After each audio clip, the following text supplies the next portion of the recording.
dossier Constant Moutamba cour ya cassation et pas ya firmé Vondé. Le fait que azalaka na haine viscérale contre Constant Moutamba na ba réforme au Constant Moutamba azali ko mener depuis comme ministre de la justice. Boyebi que firmé Vondé azali na ba bien belé na poto awawa. Oyo Constant Moutamba mikolo elekaki ayebisaki a se justifier biloko azali ko somba na poto. Ye firmé Vundo azali procureur près à cour de cassation. Depuis ce jour-là, a comment la haine viscérale contre Constant Moutamba. Une haine viscérale. A comment la Constant Moutamba pas problème matin, midi, soir. Mais une erreur administrative. Il fallait qu'il a traité dans le Conseil d'État. Cour de cassation a précipité. Azuli Kambo la compétence a été. Le fait que l'Assemblée nationale Mobimba, Bazoluka Moutou Kaka Constant Moutamba. Parce qu'on doit dire les choses telles qu'elles sont. Constant Moutamba dérange. Batumingi Ozomona dans l'Assemblée nationale. La plupart des ministres dans le gouvernement, ils sont des mèches avec Joseph Kabila. On doit dire les choses telles qu'elles sont. Ils sont des mèches avec Joseph Kabila. Bon, à l'Assemblée nationale. Mais la plupart des députés au Bazawana travaillent dans Kabila. Le fait que Constant Moutamba a initié qui va poursuite contre Joseph Kabila a condamné qui n'a la Awawa à mort, n'a pas complice de l'Union Soberi Kuba. Constant Moutamba dérange. Constant Moutamba dérange. Constant Moutamba dérange. Raison pour laquelle Bomoni Lolenge Kani bango nyonso basangani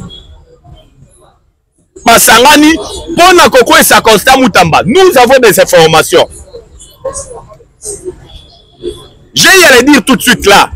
Conseil d'État de Faki a traité dossier. Et ça, c'est une erreur administrative. Quand on parle de marché de gré à gré, on opponie directement entreprise et ça Moussala. Mais c'est un problème purement administratif. Il fallait que ça la traité dans le Conseil d'État. Pourquoi la précipitation de la Cour de cassation a firmé Vondé? Constant Moutamba, félicitations. Pas question de démission. Tobo Yango. Ceux qui ont démissionné qui Constant Moutamba, on a comme on a biso. Na bureau na yo. Tolinga eto s'acharner contre yo. Yango to sepeli na sagesse ya tata mokonzi ekolo. Fati béton. Quand bien même Constant Moutamba a combattu na kati ya gouvernement. On doit dire les choses telles qu'elles sont.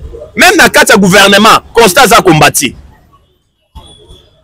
Yango to mona ki lolenge kani.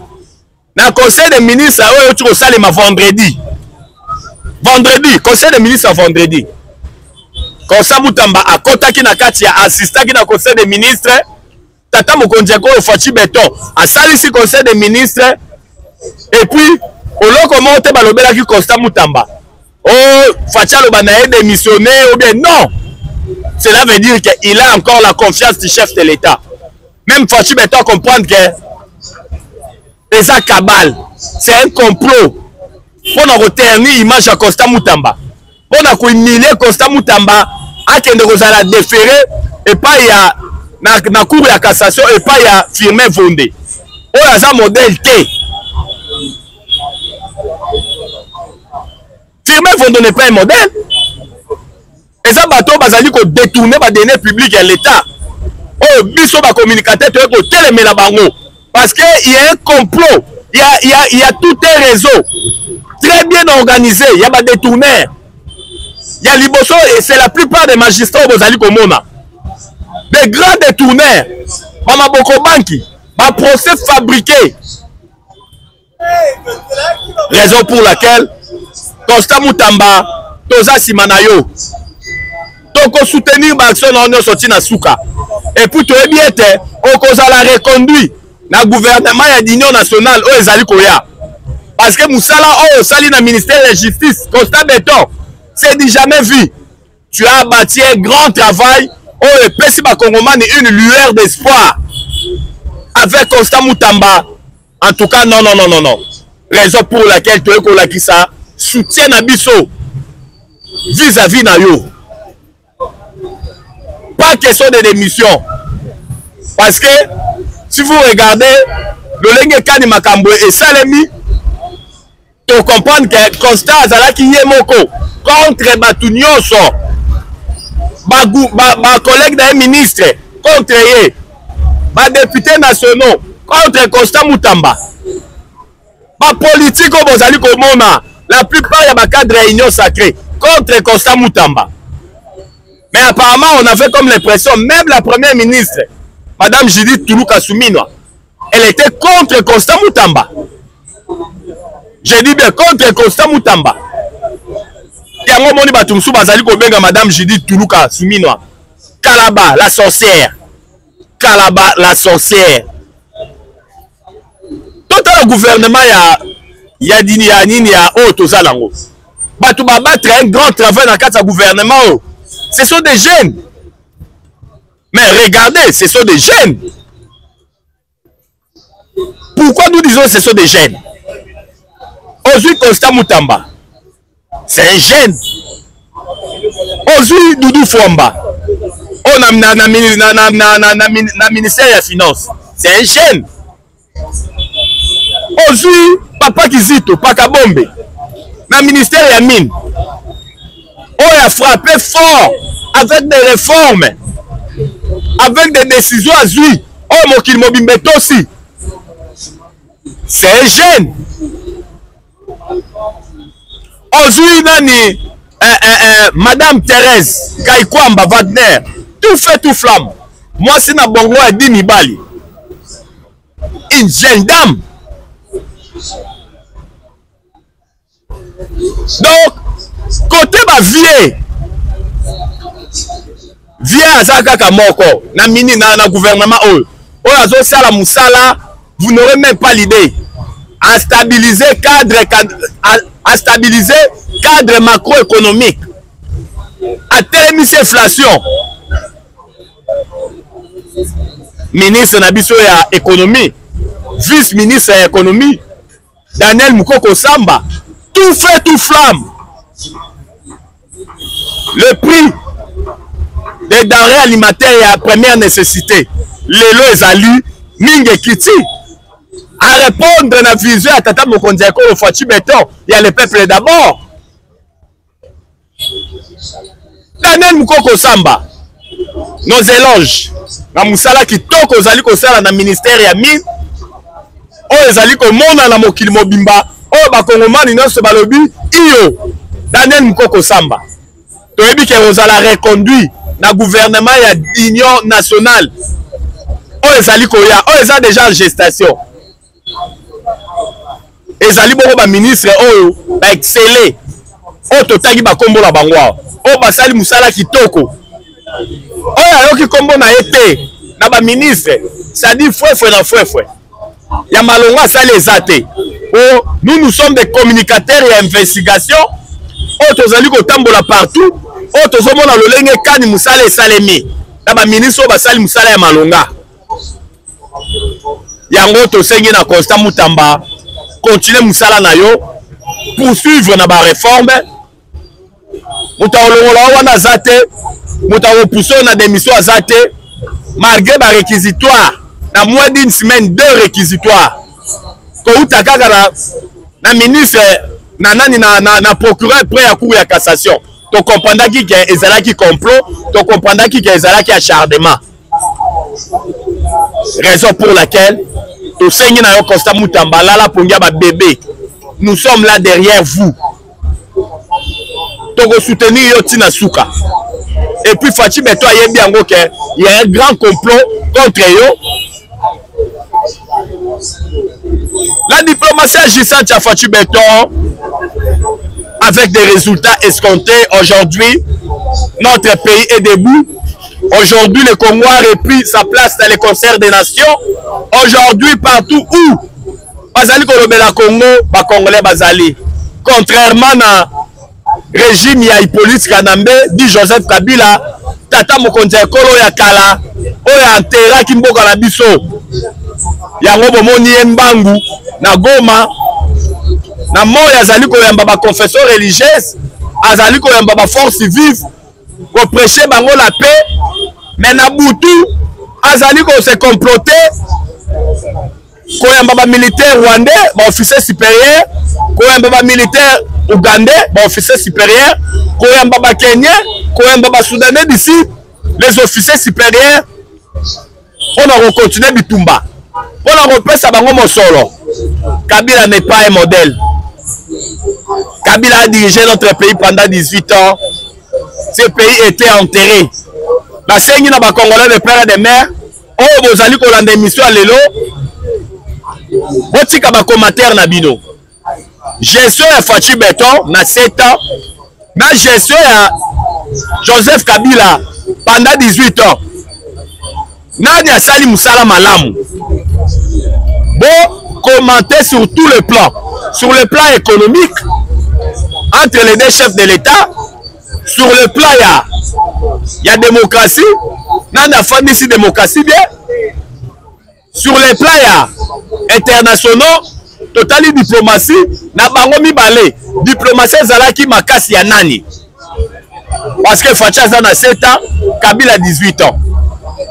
Tous la poste à commentaire na bino entre les deux chefs de l'État.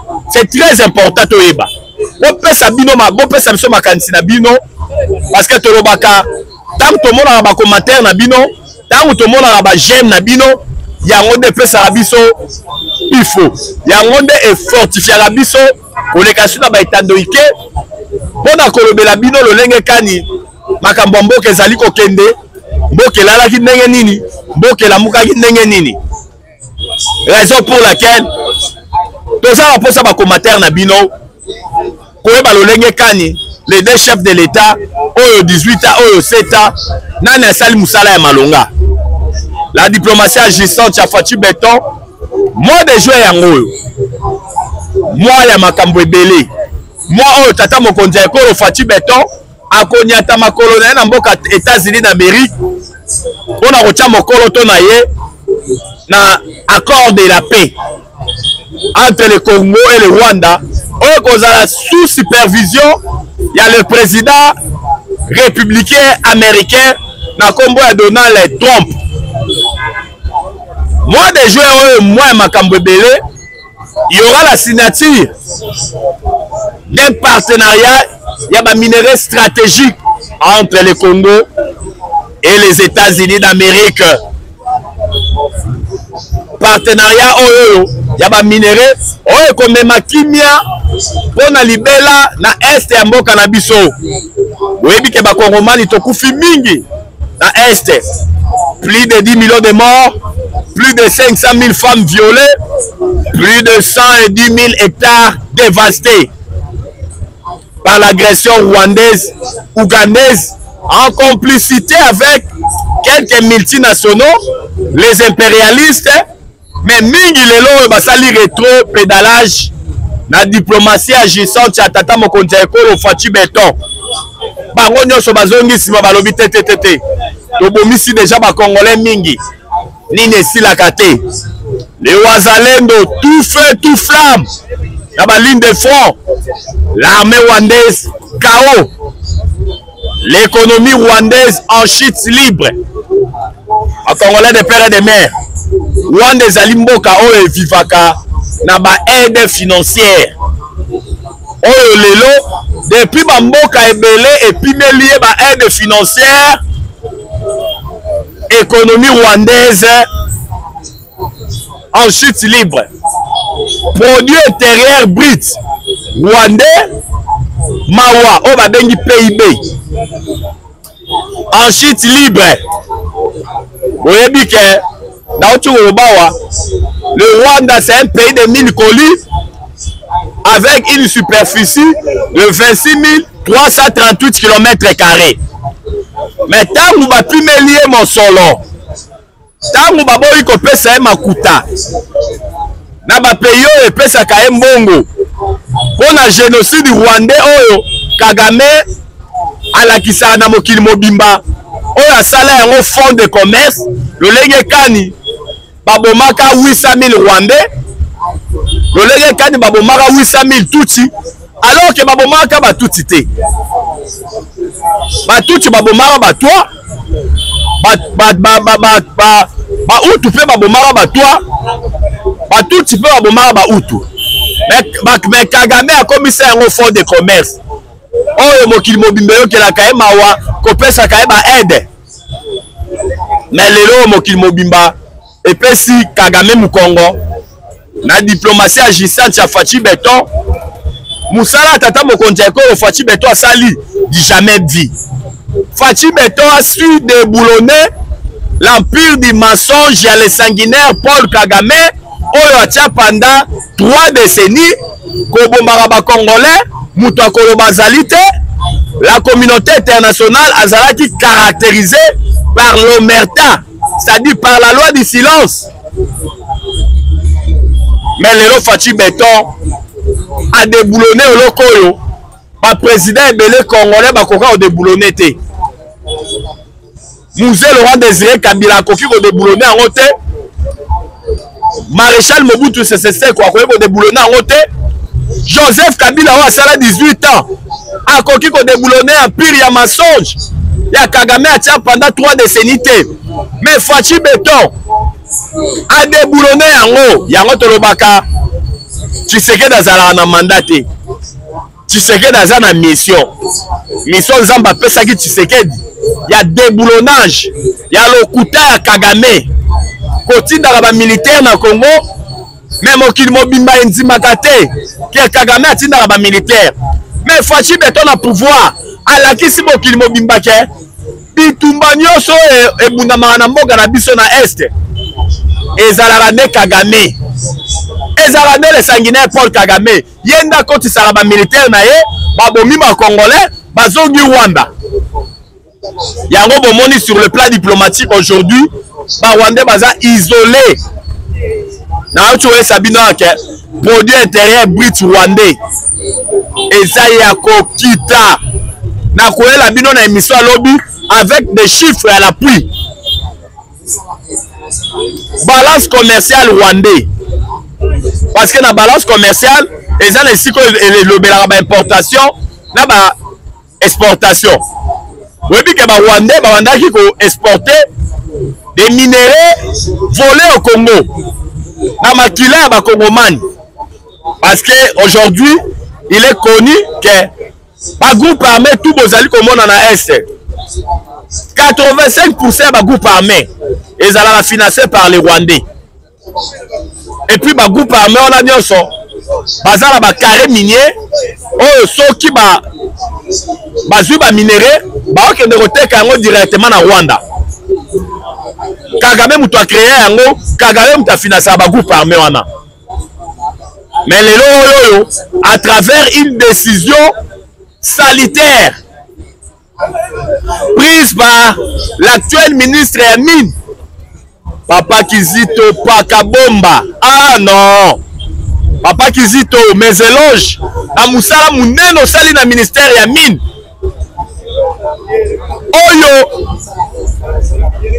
ont déclaré tous les carrés miniers ezali sous contrôle ya armée rwandaise et leur supplétif autobengi le M23 zone rouge, c'est-à-dire ba minéraux wana ba Rwandais bakoki koteka yango te.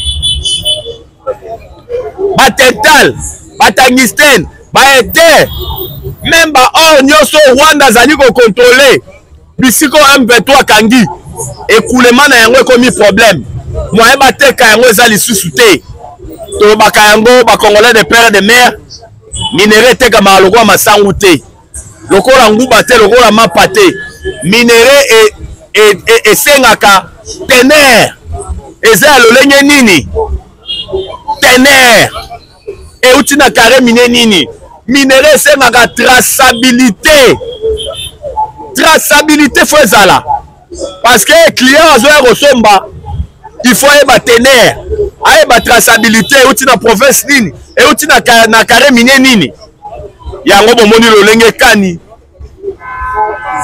Une décision politique prise par notre ministre ya mine Papa Kizito Pakabombe oyo asali musala kitoko na ministère ya mine mais na silence na jalelo te na populisme te oyo musala ya papa Kizito Pakabombe et monani ba congolais no so balobi iyo bolandaki lolenge kani même na Cobalt oyo ezalaka na espace ya Grand Katanga tangu papa Kizito aye atali boye la tonne à Cobalt ezalaka kokita ko perdre de valeur boyebi que le Congo tozali premier producteur ya Cobalt après Congo eza Indonésie donc papa Kizito atala bi mais non boni Cobalt et perdaka valeur ekitaka kaka tonne ekitaka biso Congo étant donné que nous sommes les premiers producteurs ya Cobalt suivi na Indonésie toko exporter lisusu Cobalt na biso te pendant 4 mois na si 4 mois ekoka na mois de juin toko exporter sous Cobalt te tango kaka papa Kizito alobi bongo Cobalt yango moko na marché ya meto oyo eza na makambo tali bourse Cobalt yango moko ebandi komata tonne komi kozala revie à la hausse tonne Cobalt na kokita nde bande kochite ekomaki ti na moins de $20,000 la tonne. Si je ne m'abuse, c'était $22,000 la tonne na ba mois de janvier. Mais tant que la décision il y a ko exporter sous Cobalt te sous l'oulette ya Tata Mokonzi Ekolo Fatou Béton. Aujourd'hui la tonne de Cobalt c'est plus de $40,000. Plus de $40,000. Vous voyez bien plusieurs na marché à métaux, plusieurs clients au bazala à côté na bourse ba perdaki ba milliards de dollars à cause de la décision politique au ministre congolais azui na ba marché à bourse oh information des alors malonga ba clients belé ba multinationaux belé ba perdaki ba milliards les lois ali ko laksa lolenge kani des décisions prises par nos ministres et ça allait impacter. Ça prouve le Kani, notre pays est debout, le Congo aujourd'hui est debout. Notre pays aujourd'hui a repris sa place dans les concerts des nations. Tala le roba Rwandais de bazali kolela. Moi eba teka so ba minerai disa o bazwaka na est ezalité. Franc Rwandais lelo eza ko se déprécier. Produit intérieur brut PIB Rwandais. Donc voilà bilolobi avec ma chiffre à l'appui. Et ça qu'on s'est déprécié. Aujourd'hui, Rwandais Baza affaibli. Bientôt là, il y aura un grand tollé. Je dis bien, retenez la date d'aujourd'hui. Il y aura un tollé dans Mboka Rwanda. Parce que même les officiers supérieurs rwandais, d'après les informations de notre possession, Baza est sous-contenté. Dans la politique, il y a les sanguinaires Paul Kagame. Babandi déjà go chichoter. Ba chichotement ezali. Bato babandi déjà roloba. Cela prouve à suffisance que Tata Mokonzi Ekolo Fatou Béton na musala oyo asali ya koloba mingi ezali te parce que musala nde ezali komonana. Ba action nde ezali komonana. Yango tosengi na ba kongomani nyonso vigilance ezala toujours au rendez-vous. Totika Tata Mokonzi Ekolo na biso Fatou Béton na maboko ya Nzambe, Nzambe abatela ye, Nzambe apesa ye une longévité alu atala lolenge kanya kokumbela mboka na biso Congo.